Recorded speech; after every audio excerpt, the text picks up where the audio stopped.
Hi everyone, my name is Cameron Jimenez, and a disturbing fact that I want to share with you guys today. Currently, right now, according to the CDC, we're in the worst measles outbreak since 1992. With over 1,000 cases reported to the CDC, we probably should address this issue right now. There's one way to fix it, though. There's one way, and that's the measles vaccine.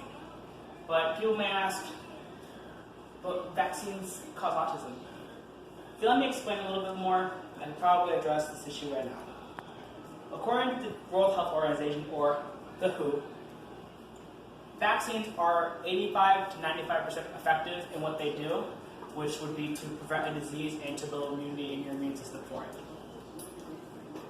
If I can explain the importance of vaccines for children and for all ages, the negative impact on them, and the simple solution to fix all of the problems, we may be able to have a better generation that's coming up. As a child, all of us had weaker immune systems. We weren't able to fight the diseases that we now have, and we can't fight Zika virus as kids. We didn't fight polio, not for a long time, not until we got the polio vaccine. However, I have a solution for this, a system that may be able to prevent this in schools. The system is a face mask. It helps to prevent disease, and it doesn't prevent the, say if the disease is airborne and a whooping cough, and if you have a face mask on, it will prevent you from spreading it to other kids or to anybody else. According to Kinsel Organization, that in itself may be able to prevent diseases like the flu, measles, whooping cough, some other diseases like that too, if we just cover our mouths. Now, let me address this point right now. As I said before, vaccines cause autism. That point isn't true, by any means. According to historyofvaccines.org, in 1995, when the plan was first presented to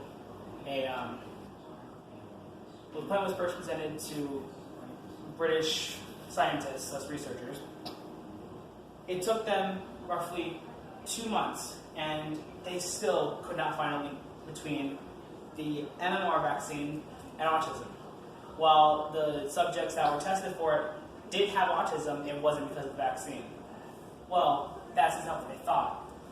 The head researcher at Wakefield said to himself, maybe it's because of the combination vaccine, and instead opted for the choice of smaller doses of single diseases instead of having all one disease at once. Now, we can fix this, and it can make it possible for all kids to have their vaccines and not have any diseases to catch in schools or in public and such. And that is to talk to your congressman, talk to a representative from the House, and see if you can't petition a bill to be able to save some of the kids. Now, picture this for a second. Let's say your friend's child came down with a case of flu, and they were not vaccinated, so they're bedridden, possibly in the hospital. Now, this child that caught the flu just happened to go to the same school as your child did, or your child did. But your child's vaccinated. So while it may appear like he or she is developing symptoms of the flu, he or she won't. They instead will be protected, and they'll have the flu go out of their system, it'll come in, it'll come out, and nothing ever happened. Now, to sum it up for quite a second here, vaccines are important to everybody. They help prevent diseases, they help, cure some sicknesses that we have, and to help these new age viruses may be able to not take as many lives. In the old days, measles was terrible. It killed many kids. Polio killed many people, many kids, many adults. It killed a lot. Thanks to research and science, vaccines then prevented those diseases that were surfacing again. But now, because people don't want to vaccinate their children, those diseases have come up again. Now, I want to call on you now to call your congressman, to have him set up a petition to make it so that we have to have our children be vaccinated so that we can prevent the next generation from having polio or any sort of disease.